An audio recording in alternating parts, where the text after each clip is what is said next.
नमस्कार। आप सुन रहे हैं द बॉलीवुड रेडियो और मैं हूं आपके साथ आकाश।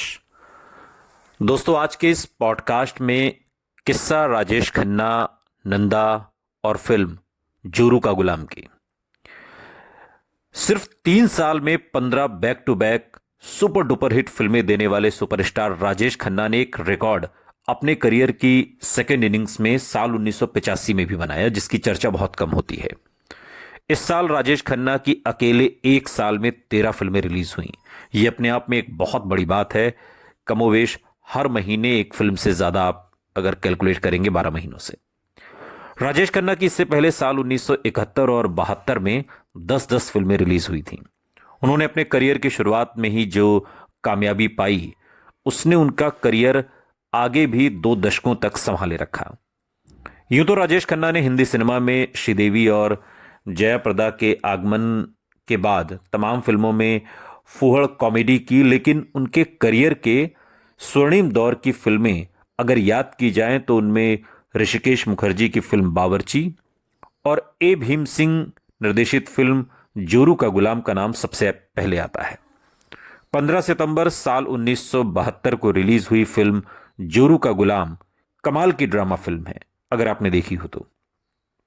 फिल्म में राजेश खन्ना के साथ नंदा, ओम प्रकाश और जयश्री टी जैसे सितारे अहम भूमिकाओं में हैं और फिल्म का संगीत दिया कल्याण जी आनंद जी ने। और नंदा इससे पहले द ट्रेन और इत्तेफाक में भी राजेश खन्ना के साथ काम कर चुकी थी और राजेश खन्ना से काफी सीनियर भी थी नंदा हिंदी फिल्म इंडस्ट्री में। फिल्म की कामयाबी का ही असर रहा कि बाद में इस फिल्म को कन्नड़ में भी अनुकूला कोब्बा कांडा के नाम से इसका रीमेक बनाया गया। राजेश खन्ना और नंदा की जोड़ी ने इससे पहले द ट्रेन और इत्तेफाक जैसी चर्चित फिल्मों में काम किया। ये दोनों की जोड़ी की तीसरी फिल्म थी। प्रसिद्ध लेखक मधुसूदन कालेलकर की कहानी पर फिल्म जोरू का गुलाम की पटकथा अख्तर उल इमान ने लिखी थी। फिल्म में राजेश खन्ना और नंदा पर फिल्माया गया छेड़छाड़ का ये गाना साल 1972 के सुपरहिट गानों में शामिल रहा। किशोर कुमार की आवाज में जब राजेश खन्ना लिपसिंग करते हुए बोलते हैं, फिर कौन सी जगह है खाली और मतवाली मैं कहां रहूंगा, तो यूं लगता है कि किशोर कुमार की आवाज बस राजेश खन्ना के लिए ही बनी है। फिल्म जोरू का गुलाम के निर्देशक ए भीम सिंह दिलीप कुमार के साथ आदमी और गोपी जैसी फिल्में बनाने वाले निर्देशक ए भीम सिंह के सिनेमा के बारे में हिंदी में बहुत कम लिखा गया है और बहुत कम लोग शायद इनका नाम जानते हैं। और ऐसा निर्देशक जो भारतीय सिनेमा में दूसरा मिलना मुश्किल है। वो थोड़ा लेट स्टार्ट हुए अपने करियर में, लेकिन 30 साल में अपनी पहली निर्देशित करने वाले फिल्म भीम सिंह ने अगले 24 साल में 76 फिल्में बना डाली। इनमें है 34 तो तमिल भाषा की हैं, 18 हिंदी, 8 तेलुगु, 5 मलयालम और 1 कन्नड़ फिल्म शामिल है।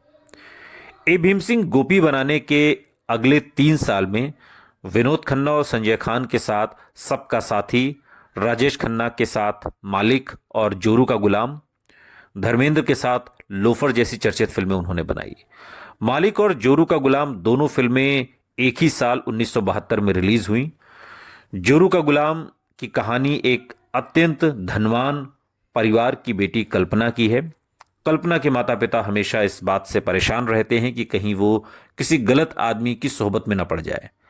वो अपने चाचा के शहर में पढ़ने जाती है जहां उसके चाचा रहते हैं और यहां उसकी मुलाकात एक काबिल आर्टिस्ट राजेश से होती है। दोनों में इश्क होता है और फिर दोनों शादी करने का फैसला करते हैं। कल्पना के पिता को लगता है कि राजेश की नजर उसकी दौलत पर है। कल्पना अपने पिता की इस बात का बुरा मान जाती है और राजेश के साथ रहने के लिए अपना घर छोड़ देती है। कल्पना के पिता उससे अपनी सारी जायदाद से बेदखल कर देते हैं। उधर अपनी मां के लगातार संपर्क बनाए रखने वाली कल्पना मां बनती है और अपने नाना बनने की खबर पाते ही सेठ जी का जो गुस्सा है वो काफूर हो जाता है और वो अपनी नातिन से मिलने का ऐलान कर देते हैं। और अब कल्पना क्या करे? उसने तो अपनी मां की नजरों में अपने खुशहाल होने और ऐशो आराम की जिंदगी जीने की तस्वीर बना रखी है। एक झूठ को छिपाने के लिए उसे 100 और झूठ बोलने पड़ते हैं और मामला लगातार जो उछलता जाता है, उसी से इस फिल्म का सहज हास्य उभरता है। फिल्म जोरू का गुलाम में कल्पना की दोस्त टीना का भी बेहद अहम किरदार है और यह किरदार किया है पूनम चंदीरमानी ने, जो अभिनेता शत्रुघ्न सिन्हा की पत्नी बनने के बाद पूनम सिन्हा बनी। पूनम को अदाकारी का पहला मौका हिंदी सिनेमा में निर्देशक रविकांत नगाइच ने साल 1969 में रिलीज हुई फिल्म जिगरी दोस्त में दिया था।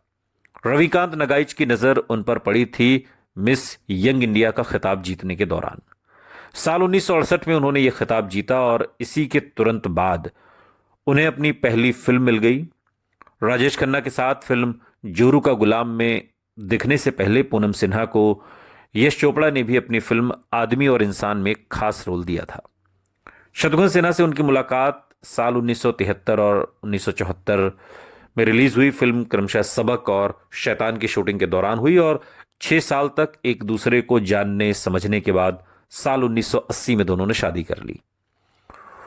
उन दिनों की फिल्मों में वो कोमल के नाम से जानी जाती थी और फिल्म जोरू का गुलाम की कहानी में आपको जाने पहचाने ट्विस्ट के अलावा बंदरों की एक जोड़ी का भी कमाल देखने को मिलेगा। राजेश, जिसे विज्ञापन एजेंसी में कल्पना की पेंटिंग बनाकर लोगों की वाहवाही के साथ कल्पना के गुस्से का भी सामना उसे करना पड़ा था, वो फिल्म में नीलकंठ के अवतार में भी है। इस अवतार में वो अपने ससुर जी की सेवा करता है, लोगों का भरोसा जीतने की कोशिश करता है और ये सब कुछ है अपने प्यार के साथ बने रहने के लिए। फिल्म को इसके मूड के करीब बनाए रखने में निर्देशक ए भीम सिंह को अपने सिनेमेटोग्राफर के बालकृष्ण से काफी मदद मिली और फिल्म के गीतों ने भी इसको चर्चा में दिलाने में खास मदद की। आनंद बख्शी ने इस फिल्म को के लिए काफी हल्के फुल्के गीत लिखे और किशोर कुमार ने इन्हें गाया भी बहुत रोचक अंदाज में। ए भीम सिंह ने कुल 18 फिल्में बनाई, जिसका जिक्र भी हमने किया। इनमें से ज्यादातर फिल्में अपनी मेकिंग और अपनी कहानियों को लेकर सुर्खियों में रहीं। उनकी सबसे चर्चित फिल्म हिंदी सिनेमा में मानी जाती है नया दिन नई रात। ये फिल्म वो दिलीप कुमार के साथ बनाना चाहते थे, लेकिन उनके मना करने और उनके सुझाव के बाद ए भीम सिंह ने ये फिल्म संजीव कुमार के साथ बनाई। इस फिल्म में संजीव कुमार के 9 रोल हैं और ए भीम सिंह ने 1977 में हिंदी में 2 और फिल्में बनाई, शत्रुघ्न सिन्हा के साथ यारों का यार और मनोज कुमार के साथ अमानत। और इसके अगले साल यानी साल 1978 में ए भीम सिंह ने अपनी अगली फिल्मी यात्रा की आखिरी रील चलाई और पर्दे पर दी एंड आने के साथ ही इस दुनिया के थिएटर को सूना छोड़कर चले गए। वैसे राजेश खन्ना की बिटिया ट्विंकल खन्ना ने भी जोरू का गुलाम फिल्म में काम किया है और इस फिल्म के हीरो गोविंदा थे, जो बाद के दिनों में आई। लेकिन फिल्म जोरू का गुलाम, जो राजेश खन्ना, नंदा, ओम प्रकाश जैसे सितारों से रची बसी है, उसकी अपनी एक खासियत है और उसकी खासियत उसकी कहानी है, जो हम आपको विस्तार से सुनाते हैं अगर आपने संक्षेप में इसकी कहानी का लबो-लुआब न समझा हो। जोरू का गुलाम 1972 में बनी हिंदी भाषा की एक कॉमेडी फिल्म। ए भीम सिंह का निर्देशन, राजेश खन्ना, नंदा, ओम प्रकाश, रमेश देव, जयश्री टी का अभिनय, कल्याण जी आनंद जी का संगीत और इससे पहले द ट्रेन और इत्तेफाक में जोड़ी नजर आई थी और तीसरी ये फिल्म है दोनों के साथ में। कहानी कुछ इस तरीके से है कि कल्पना एक अमीर आदमी की बेटी है और हमेशा जिसे चिंता रहती है कि उसकी बेटी प्यार में पड़ सकती है, इसलिए वो हमेशा उसे पुरुषों से बात करने से मना करता है। लेकिन कल्पना को इसकी कोई परवाह नहीं। वो अपनी पढ़ाई जारी रखने के लिए अपने चाचा के घर चली जाती है। शहर में कल्पना एक आर्ट गैलरी में जाती है और राजेश नाम के एक कलाकार की पेंटिंग से आकर्षित हो जाती है। जब एक फोटोग्राफर उसकी सहमति के बिना उसका स्केच लेने की कोशिश करता है तो वो क्रोधित हो जाती है, गुस्से में आ जाती है। और इस बीच एक महत्वाकांक्षी कलाकार उस कंपनी के विज्ञापन के लिए एक असाइनमेंट पर काम कर रहा है जहां कल्पना के चाचा काम करते हैं और समय सीमा के दबाव की वजह से वो कल्पना की जानकारी के बिना विज्ञापन के लिए उसका स्केच बनाता है, क्योंकि वो देखे गए मॉडलों से संतुष्ट नहीं था। और अगले दिन कल्पना की तस्वीर अखबार में छप जाती है और कल्पना उस पर गुस्सा हो जाती है। उसे पता चलता है कि स्केच कलाकार राजेश ने ही बनाया है और उसका दूर हो जाता है गुस्सा और वो दोनों अच्छे दोस्त बन जाते हैं और फिर दोनों में प्यार भी हो जाता है। कल्पना के पिता को जब इस बारे में पता चलता है और वो उससे झूठ बोलता है कि कल्पना की मां बीमार है। कल्पना अपने घर भागती है, लेकिन उसे पता चलता है कि ये उसके पिता का झूठ था, क्योंकि वो नहीं चाहते कि उनकी बेटी अब और समय तक दूर रहे। वो कल्पना की शादी एक अमीर आदमी के बेटे से तय करते हैं, और जो हाथी जैसा दिखता है, जिसका वजन बहुत ज्यादा है। कल्पना भागकर राजेश के पास आ जाती है और उससे शादी करने पर जोर देती है। राजेश पहले तो मना करता है क्योंकि उसकी आर्थिक स्थिति ठीक नहीं, लेकिन आखिरकार कल्पना की मजबूरी में वो मान जाता है। दोनों शादी कर लेते हैं और जिंदगी बसर करते हैं। राजेश कल्पना से कहता है कि उन्हें कल्पना के पिता के पास जाना चाहिए, जो कुछ भी हुआ उसके लिए माफी मांगनी चाहिए, जो कल्पना को पसंद नहीं है। अनिच्छा से ही सही, लेकिन वो अपने पिता के पास जाती है। वो उसे बाहर इंतजार करने के लिए कहती है और खुद अकेले अपने घर के अंदर दाखिल होती है। कल्पना के पिता राजेश का यहां पर अपमान करते हैं और कहते हैं कि वो केवल कल्पना के पैसे और संपत्ति की तलाश में है। इस पर वो नाराज हो जाती है और राजेश के साथ वहां से चली जाती है। लेकिन कल्पना पत्रों के माध्यम से अपनी मां के संपर्क में लगातार रहती है। वो अपनी मां को लिखती है कि राजेश अब अमीर हो गया है और उसने अपने पिता को परेशान करने के लिए एक बंगला, कार आदि भी खरीद ली है। कल्पना और राजेश का एक बेटा होता है और कल्पना के पिता अपने पोते को देखने के लिए अपना मन बदल लेते हैं और वो कल्पना को बच्चे के नामकरण समारोह के लिए आने की सूचना भी देते हैं, यानी कि बच्चा होने पर उनका जो दिल है वो पिघल जाता है। वो अपने माता पिता के जाने तक 2 दिनों के लिए एक बंगला और कार किराए पर लेती है। राजेश उसे झूठ बोलने की से रोकने की कोशिश करता है और उसके बाद वो उनकी बात सुनने से इनकार कर देती है।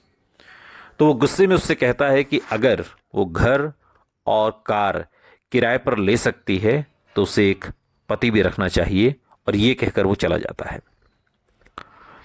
इसलिए कल्पना अपने दोस्त के भाई से 2 दिनों के लिए उसका पति बनने का नाटक करने के लिए कहती है और वो हिचकिचाते हुए सहमत हो जाता है।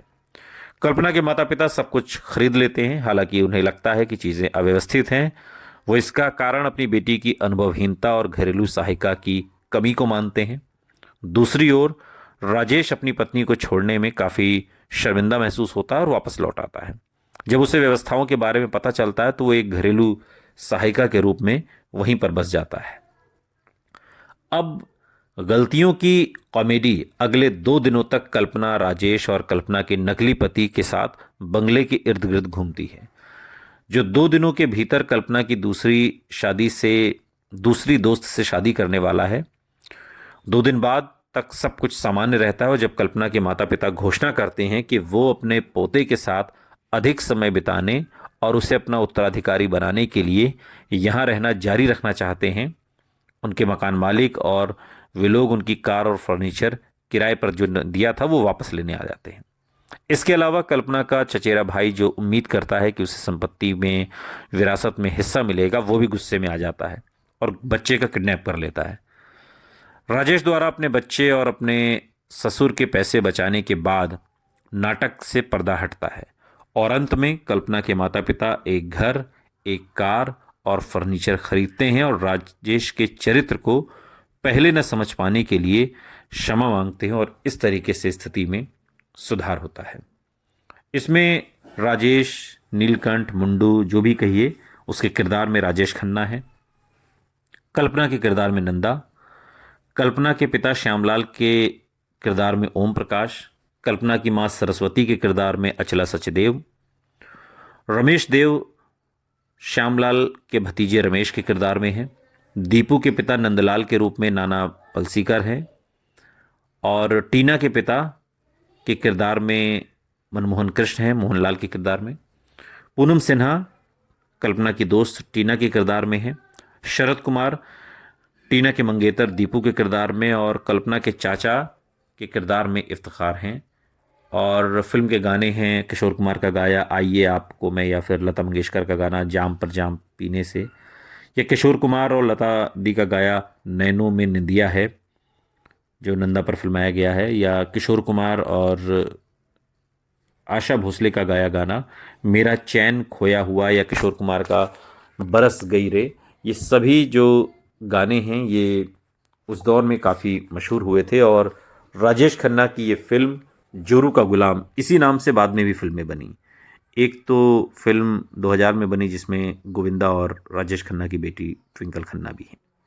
सुनते रहिए द बॉलीवुड रेडियो, सुनता है सारा इंडिया।